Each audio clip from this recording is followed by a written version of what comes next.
Caps for Sale, A Tale of a Peddler, Some Monkeys, and Their Monkey Business. Once there was a peddler who sold caps, but he was not like an ordinary peddler carrying his wares on his back. He carried them on the top of his head. First he had on his own checked cap, then a bunch of gray caps, then a bunch of brown caps, then a bunch of blue caps, and on the very top a bunch of red caps. He walked up and down the streets holding himself very straight so as not to upset his caps. And as he went along, he called, "Caps, caps for sale, 50 cents a cap." One morning he couldn't sell any caps. He walked up the street, and he walked down the street calling, "Caps, caps for sale, 50 cents a cap." But nobody wanted any caps that morning. Nobody wanted even a red cap. He began to feel very hungry, but he had no money for lunch. "I think I'll go for a walk in the country," said he, and he walked out of town, slowly, so as not to upset his caps.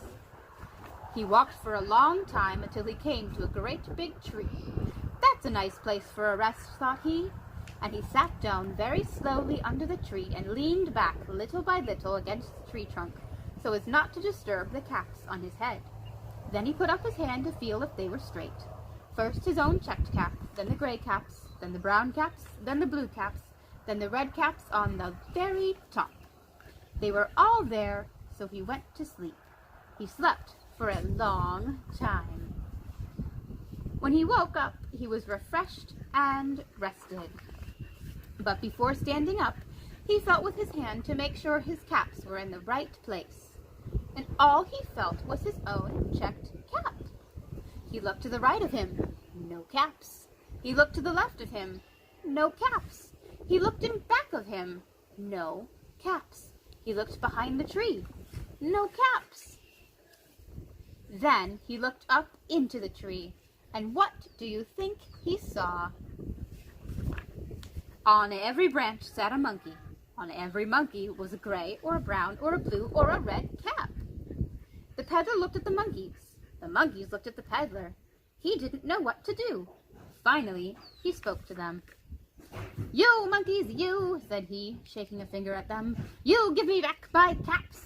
But the monkeys only shook their fingers back at him and said, "Zzz, zzz, zzz." This made the peddler angry, so he shook both hands at them and he said, "You monkeys, you give me back my caps." But the monkeys only shook both their hands back at him and said, "Zzz, zzz, zzz." Now he felt quite angry. He stamped his foot and he said, "You monkeys, you better give me back my caps." But the monkeys only stamped their feet back at him and said, "Zzz, zzz, zzz." By this time the peddler was really very, very angry. So he stamped both his feet and shouted, "You monkeys, you must give me back my caps." But the monkeys only stamped both their feet back at him and said, "Zzz, zzz, zzz." At last he became so angry that he pulled off his own cap, threw it on the ground, and began to walk away. But then each monkey pulled off his cap, and all the gray caps, and all the brown caps, and all the blue caps, and all the red caps came flying down out of the tree. So the peddler picked up his caps and put them back on his head. First his own checked cap, then the gray caps, then the brown caps, then the blue caps, then the red caps on the very top. And slowly he walked back to town calling, "Caps, caps for sale, 50 cents a cap." The end.